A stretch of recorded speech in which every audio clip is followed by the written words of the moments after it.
M குருவே போற்றி போற்றி, எம் குலதெய்வமே போற்றி போற்றி. எல்லா கிரக அமைப்புகளுக்கும் ஏதேனும் ஒரு விதிவிலக்கு இருக்கும். அதை ஆராய்ந்து அறிந்து கொண்டு வாழ்வில் வளம் பெறவே இந்த ஜோதிட சூட்சமம். நம்புங்கள், நல்லதே நடக்கும். அனைத்து ஜோதிட நண்பர்களுக்கும் சகோதரிகளுக்கும் அடியனின் அன்பான வணக்கங்கள். இந்த பதிவில் 2024 மற்றும் 25 ஆண்டுக்குரிய குரு பயிற்சி பலன்களை மிக துல்லியமாக நட்சத்திர சாரம் கொண்டு கணக்கிட்டு தொகுத்து வழங்கியுள்ளோம். ஏனெனில் சாரம் காணா ஜோதிடன் சோரம் போவான் என்பது ஜோதிட ஞானிகளின் வாக்கு. இந்த வீடியோ பதிவில் நீங்கள் காணும் காலச்சக்கரம் கடைக்கோடி ஜோதிட அன்பர்களுக்கும் புரியும்படி குரு பயிற்சிக்குரிய அனைத்து விஷயங்களையும் உள்ளடக்கி நாமே உருவாக்கியுள்ளோம். குறிப்பாக காலச்சக்கர மண்டலமானது 360 டிகிரி உள்ளடக்கிய வட்ட வடிவமானது. நம் தேவைக்காக மட்டுமே இங்கு செவ்வகமாகவும் சதுரமாகவும் வரைந்துள்ளோம். இக்காலச்சக்கரம் ஒரு ராசி மண்டலத்திற்கு 30 டிகிரி வீதம் 12 ராசி மண்டலத்திற்கும் மொத்தமாக 360 டிகிரிகளை உள்ளடக்கியுள்ளது. ஒரு ராசி மண்டலமானது 9 நட்சத்திர பாவகம் வீதம் 12 ராசி மண்டலத்திற்கும் மொத்தமாக 108 நட்சத்திர பாவகங்களை உள்ளடக்கியுள்ளது. ஒரு நட்சத்திர பாவகம் என்பது 3 டிகிரி 20 மினிட் வீதம். ஒரு ராசி மண்டலமானது 9 நட்சத்திர பாவகம் எனில் மொத்தமாக 30 டிகிரிகளை உள்ளடக்கியுள்ளது. இக்காலச்சக்கரத்தில் மே 1, 2024 அன்று நிகழக்கூடிய குரு பெயர்ச்சி அன்று உலாவரும் ஒவ்வொரு கிரகங்களின் இருப்பையும் துல்லியமாக கணித்து கொடுக்கப்பட்டுள்ளது.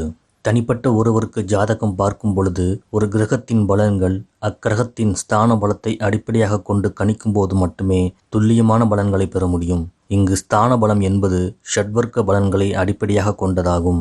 கிரகங்களின் ஸ்தான பலன்களை 6 வித வர்க்கங்களில் அறியும் பல நிர்ணயமே ஷட்வர்க்க பலன் ஆகும். அவை முறையே ஸ்தான பலம், திக்பலம், காலபலம், சேஷ்டாபலம், நைசர்கிய பலம், திருஷ்டி பலம் என்று அழைக்கப்படுகிறது. இருப்பினும் பொது பலன்கள் பார்க்கும் பொழுது ஷட்வர்க்க பலன்களில் ஸ்தான பலத்தை மட்டுமே கருத்தில் கொண்டு கணிக்கும் பொழுது கிட்டத்தட்ட துல்லியமான பலன்களை கிடைக்கப் பெறலாம். ஏனெனில் ஒரு கிரகம் ஸ்தான பலம் பெற்றால் மட்டுமே அதனுடைய பாவக பலன்கள் பலமானதாக அமையும்.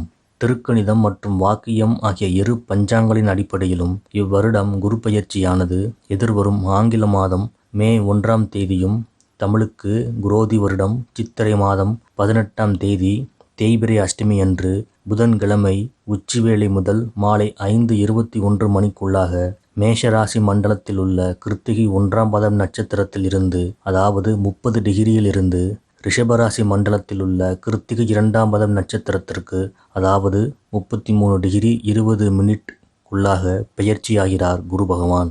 ரிஷபராசியை எடுத்துக்கொண்டால் கிருத்திகை 2, 3, 4 பாதங்களும், ரோஹிணி 1, 2, 3, 4 பாதங்களும், மிருகசிரீஷம் 1, 2 பாதங்கள் என 9 நட்சத்திர பாதங்கள் அமைய பெற்றுள்ளது.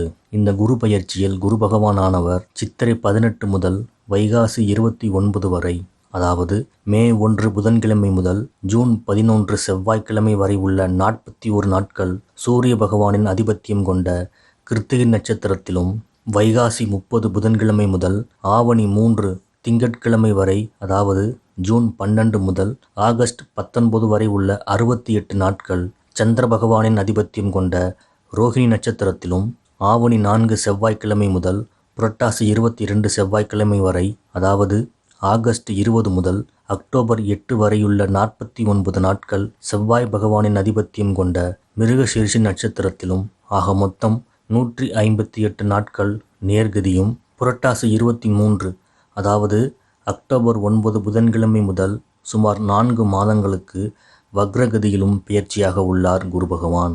அனைத்து ஜோதிட நண்பர்களும் இங்கு குறிப்பிட்ட தேதிகளையும் நாட்களையும் குறித்து வைத்துக் கொள்ளுமாறு அன்போடு அடியேன் வேண்டிக் கொள்கிறேன்.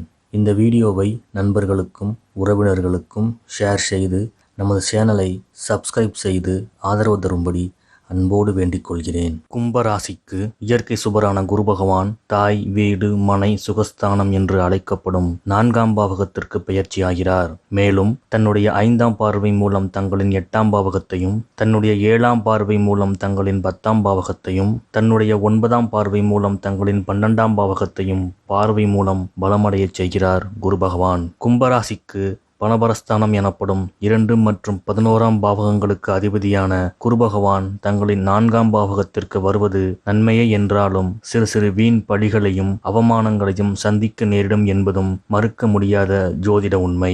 சூரியன் சாரத்தில் குரு பகவான் மே 1 முதல் ஜூன் 11 வரையுள்ள சுமார் 41 நாட்கள் சூரியனின் ஆதிபத்தியம் கொண்ட கிருத்திகை 2ஆம் பாதம் நட்சத்திரத்தில் குரு பகவான் பயணிக்கும் போது ஜாதகருக்கும் ஜாதகருடைய தந்தைக்கும் இதுவரை இருந்து வந்த வீண் பழிகளுக்கு உண்டான விமோச்சனம் கிடைக்கப்பெற்று நடந்த செயல்களுக்கு தாங்கள் பொறுப்பல்ல என்று உங்களை சுற்றியுள்ளவர்களுக்கு தெரியவரும். இதுவரை நீங்கள் செய்த புண்ணிய கர்மாக்களுக்கு உரிய பலன் கிடைக்கப்பெறும். அது உங்களின் தொழிலையும் உத்தியோகத்தையும் வளர்ச்சியடைய செய்யும். அதே சமயம் தொழில் மூலமும் அரசு மூலமும் கிடைக்கப்பெற்ற பண உதவிகளையும் லாபத்தையும் வீண் விரயம் செய்தே ஆக வேண்டும் என்ற சூழ்நிலையும் ஒருவேளை சூழ்நிலை சமாளித்தாலும் சுற்றி உள்ளவர்களின் மன தூண்டலும் உங்களின் உணர்ச்சி போக்கும் விரயத்தை நோக்கியே எத்தனிக்கும். ஆதலால் நீண்ட நாட்களாக கிடப்பில் போட்ட நிகழ்ச்சிகளை உதாரணமாக திருமணம், காதுகுத்து, சீமந்தம், வளைகாப்பு, வீடு கட்டுதல், சுற்றுலா என்று ஏதோ ஒரு முறையில்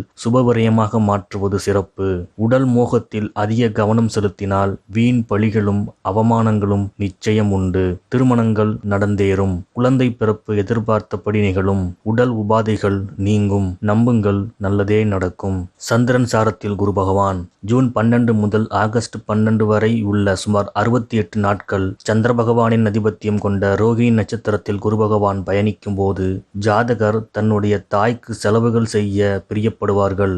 வாகனங்கள் புதிதாக வாங்க ஆசைப்படுவார்கள். சிலர் கல்வி நிறுவனங்களுக்கு உதவி புரிய நேரிடலாம். உடலின் மார்பு பகுதியில் சில வலிகள் வந்து மறையலாம். இக்காலத்தில் நீங்கள் ஏதேனும் நீண்ட தூரம் பயணம் மேற்கொண்டால் அதில் ஏதேனும் எதிர்பாராத தனவரவுகள் கிடைக்கப்பெறலாம். மனம் தெளிவடையும். தாயின் உடல் நலம் சிறிது மருத்துவ செலவுக்கு பின் நலமாகும். இதுவரை பிறப்புறுப்பில் இருந்து வந்த உபாதைகள் நீங்கி நலம் பெறுவீர்கள். நீண்ட நாளைய இழுபறி வழக்குகள் தங்கள் பக்கம் நியாயம் இருப்பின் உங்களுக்கு சாதகமான தீர்ப்பு கிடைக்கப் பெறுவீர்கள். உங்கள் முயற்சிக்கு உரிய அங்கீகாரமும் விருதுகளும் கிடைக்கப் பெறுவீர்கள். சிறுநீரக பிரச்சனைகள் தீரும். அரசு வழி வெகுமதி உண்டு. கௌரவம் அந்தஸ்து உயரும். பெண் பிள்ளைகளுக்கு மனம் போல் வரன்கள் அமையும். நீண்ட நாளைய புத்திர தோஷம் நீங்க பெறுவீர்கள். நம்புங்கள், நல்லதே நடக்கும். செவ்வாய் சாரத்தில் குரு பகவான் ஆகஸ்ட் 20 முதல் அக்டோபர் 8 வரை உள்ள சுமார் 49 நாட்கள் செவ்வாய் பகவானின் அதிபத்தியம் கொண்ட மிருகசீரிஷம் நட்சத்திரத்தில் பயணித்து குரு பகவான் குருமங்கள யோகத்தை ஏற்படுத்துவதால் ஜாதகருடைய சகோதரர்களுக்கும் சகோதரிகளுக்கும் இடையே உள்ள உறவு பலப்படும். வாழ்க்கை துணை வழியே மங்கள நிகழ்ச்சிக்கு உண்டான விதை விதைக்கப்படும். சகோதர உறவுகள் மூலம் ஏதேனும் உதவிகள் கிடைக்கப் பெறுவார்கள். கற்பு நெறி கலங்க சூழ்நிலை உருவாகும். நிதானிப்பது சிறந்தது. சுகத்திற்காக ஒழுக்கம் தவற சூழ்நிலைகள் நிர்பந்திக்கும். நிதானிப்பது சிறந்தது. நுரையீரல், சுவாசம் சம்பந்த பிரச்சனைகள் தலை தூக்கும். நீண்ட நாளைய உடல் உபாதைகளுக்கு சில அறுவை சிகிச்சைகள் செய்ய நேரிடலாம். இருப்பினும் அனைத்தும் இன்பத்தில் முடியும். சட்டவிரோத செயல்பாடுகளை தவிர்ப்பது நலம். நீண்ட நாளைய இன்சூரன்ஸ் பணம் கிடைக்கப் பெறலாம். சமூக செயல்பாடுகளில் ஆர்வம் பிறக்கும். நிலம் சம்பந்தமாக தொழில் புரியும் அனைவரும் நிறைந்த தனலாபம் பெறுவார்கள். EB, doctor, military, police, uniform services அனைவருக்கும் நினைத்த பதவி மாற்றங்களும் இடமாற்றங்களும் ஊதிய உயர்வுகளும் கிடைக்கப் பெறுவார்கள். பிறர் என்றோ செய்த சதி வேலைகளுக்குண்டான விரயம் தற்போது வெளிப்படும். இதுவரை புரியாமல் இருந்த விஷயங்கள் புரிந்து சோம்பல் தளர்த்தி மந்த நிலையை மாற்றி தாழ்வு மனப்பான்மையை நீக்கி எதிர்மறை சிந்தனைகளை மாற்றி வெற்றி பெறுவீர்கள். இருப்பினும் வெற்றிக்கேற்ற அலைச்சல்கள் இருக்கத்தான் செய்யும். எதிர்பார்த்த திருமணங்கள் நடைபெறும். குழந்தை பாக்கியம் சரியான நேரத்தில் புதுமண தம்பதிகளுக்கு கிடைக்கப்பெறும். காலத்தில் சரியான பரிகாரங்களையும் வேண்டுதல்களையும் செய்யும் பட்சத்தில் நீண்ட நாளைய புத்திரதோஷம் நீங்கி குழந்தை பாக்கியம் கிடைக்கப் பெறுவார்கள். நம்புங்கள், நல்லதே நடக்கும். இவை யாவும் பொது பலன்களே. இன்னும் துல்லியமான பலன்களுக்கு தங்களின் சுய ஜாதகத்தில் இருக்கும் குருவின் இருப்பையும் தசாபுத்திகளையும் கணக்கில் எடுத்துக்கொள்ள வேண்டும். மிக துல்லியமான ஜோதிடம் மற்றும் திருமண கணிப்புகளுக்கு அழைக்கவும் DX ஜோதிட ஆலயம். நான் ஜோதிடர் மணிவண்ணன். நம்புங்கள், நல்லதே நடக்கும். நன்றி, வணக்கம்.